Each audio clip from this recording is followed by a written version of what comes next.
Indian national Lokdal party के नेता और विधायक अभय चौटाला प्रेस कॉन्फ्रेंस कर रहे हैं। क्या कुछ कह रहे हैं, सुनते हैं।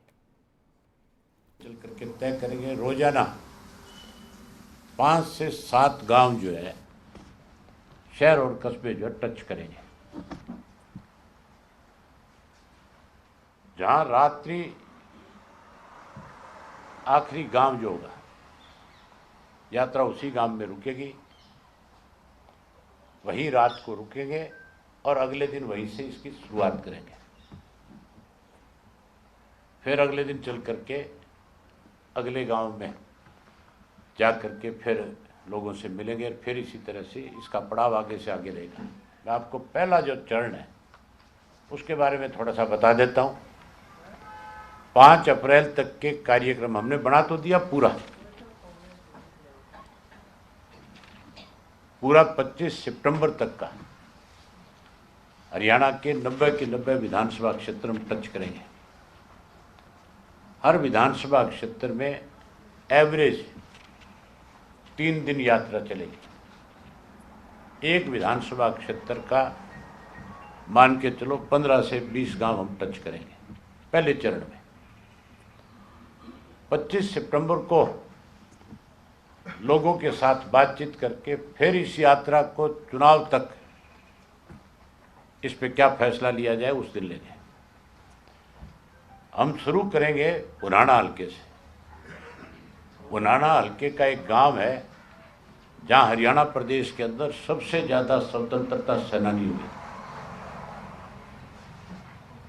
गांव का नाम है शिंगार। और उस गांव की एक अलग पहचान और है। जब भगवान श्री कृष्ण जो है कुरुक्षेत्र का युद्ध जीत करके गए तो उस गांव का नाम श्रृंगार इसलिए पड़ा था कि उन्होंने वहां जाकर के मंदिर में जाकर के स्नान किया और वहीं अपना श्रृंगार किया और वहां से फिर वो 84 की जो परिक्रमा थी उसके लिए निकले, मथुरा गए। इसलिए उस गांव का नाम श्रृंगार पड़ा। हम वहां से इसकी शुरुआत करेंगे और कुरुक्षेत्र में इसका समापन करेंगे। हम 24 फरवरी से 5 अप्रैल तक 21 विधानसभा क्षेत्र कवर करेंगे, जिसमें पुनाना है, फिरोजपुर जिरका है, नूह है, हथीन है, होडल है, पलवल है, पिरतला है, फरीदाबाद का तिगावा है, बल्लभगढ़ है, बड़खल है, NIT है, गुड़गांवा का सोना है, बादशाहपुर है, पटौदी है, रिवाड़ी का रिवाड़ी, बावड़ और कोसली है, महेंद्र का अटेलीगढ़, अटेली मंडी है महेंद्रगढ़ का, नांगल चौधरी है, नारनौल और महेंद्रगढ़ है। इसके बाद दादरी में जाएंगे, दादरी से फिर झज्जर में जाएंगे, झज्जर से सोनीपत में जाएंगे, सोनीपत से फिर रोहतक में आएंगे, रोहतक से भिवाड़ी में आएंगे, भिवाड़ी से फिर आपका हिसार में इंटर करेंगे, हिसार से फतेहाबाद में, फतेहाबाद से सरसा में, सरसा से फिर जींद इंटर करेंगे और जींद से फिर सोनीपत में आएंगे, सोनीपत से फिर पानीपत जाएंगे, पानीपत से फिर करनाल जाएगी यात्रा और करनाल से फिर यमुनानगर, यमुनानगर से अम्बाड़ा होती हुई पंचकुला में आएगी और पंचकुला करके उसके बाद फिर अम्बाड़ा से कैथल जाएंगे और आखिर में कैथल के बाद कुरुक्षेत्र जाएंगे। ये यात्रा का पूरा रूट रहेगा। विशेष रूप से जो है हमारा जो लोगों के बीच में हमने कुछ पॉइंट्स बनाए हैं अपने, जिनकी बहुत खुल करके चर्चा करेंगे और आज उनकी बहुत ज़रूरत है। सरकार में सत्ता में बैठे लोग हर रोज झूठ बोल करके लोगों को गुमराह करने की कोशिश करते हैं। हम विशेष रूप से लोगों को ये बताएंगे कि पिछले 8 वर्ष में हमारे प्रदेश के मुख्यमंत्री ने कितनी घोषणाएं करी, मुख्यमंत्री ने कितनी अपनी ऐड दी अखबारों के माध्यम से, कितना पैसा उस पर खर्च किया और कितना पैसा खर्च करने के बाद लोगों को उससे क्या बेनिफिट हुआ।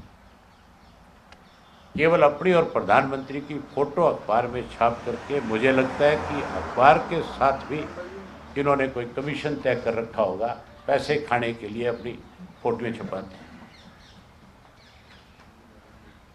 आज जिस प्रदेश को ये लोग रोज कहते हैं कि हम इतनी नौकरियां निकाल रहे हैं, हम इतने पढ़े लिखे नौजवानों को रोजगार देने जा रहे हैं, आज हालत ऐसी है कि हमारे प्रदेश के अंदर बेरोजगारी जो है 21.7% है, जो सबसे ज्यादा है।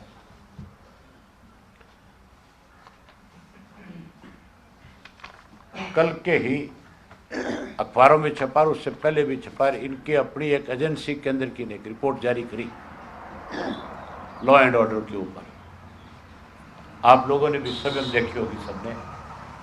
लॉ एंड ऑर्डर के मामले में अगर किसी प्रदेश का लॉ एंड ऑर्डर अच्छा नहीं होगा तो फिर मान के चलो कोई इंडस्ट्री नहीं आएगी, कोई नया इंस्टीट्यूट नहीं आएगा,